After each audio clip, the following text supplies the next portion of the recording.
परम आराध्य परम वंदनीय सदगुरुदेव, पूजनीय संतजन, सम्मानीय सज्जनों, माता एवं बहनों, सदगुरु कबीर साहब का मूल ग्रंथ बीजक है और बीजक ग्रंथ के साखी 131 का संक्षिप्त विवेचन आप लोगों के समक्ष प्रस्तुत कर रहा हूँ। सदगुरु कबीर साहब धर्म और अध्यात्म के क्षेत्र में रहते हुए भी वैज्ञानिक हैं। वैज्ञानिक थे, वो समर्थ पुरुष थे। ऐसा कह सकते थे कि वे धर्म और श्रद्धा के नाम पर लाचार बातें कभी नहीं करते, किंतु खड़ी एवं तथ्यपूर्ण बातें जरूर करते थे। उनका दृष्टिकोण इतना तार्किक, युक्तियुक्त, विश्व सत्ता के नियमों के अनुकूल तथा तथ्यपूर्ण है कि आश्चर्य होता है कि उस अंधे युग में कबीर इतना सारा सत्य डंके की चोट पर कैसे कह गए।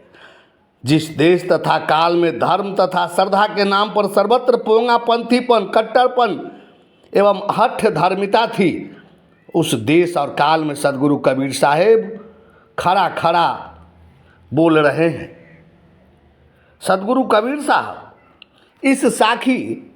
यह साखी कह रहे हैं कि बलिहारी वह दूध की जामे निकरे घीव, आधी साखी कबीर की चारी वेद का जीव।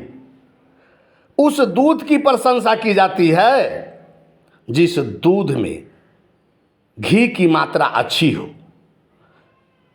जिस दूध में घी ही नहीं हो उसकी क्या विशेषता हो। इसी प्रकार उस वाणी की प्रशंसा की जाती है जिसमें जीव को अपने स्वरूप का ज्ञान हो। स्वरूप ज्ञान का परिचायक कबीर की आधी साखी ही चारों वेद का सार तत्व है। आइए हम इसके व्याख्या को देखते हैं, समझते हैं। जब लोग दुधारू गाय और भैंस बेचते हैं तब ग्राहकों से कहते हैं कि भैया हमारी गाय के दूध में घी की मात्रा अच्छी। भैंस में तो ज़्यादातर ये बातें कही जाती है कि मेरे दूध में घी की मात्रा ज़्यादा है।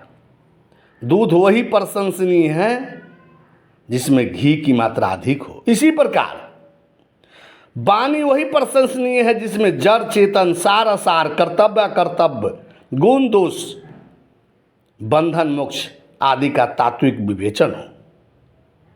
उन्हीं वाणियों एवं ग्रंथों तथा शास्त्रों की बड़ाई की जाती है जिसका तथ्य तर्क युक्त हो तथा विश्व के नियमों के अनुकूल कथन हो और अंततः सारे जड़ दृश्यों को हटाकर अपने स्वरूप का यथार्थ बोध कराता हो।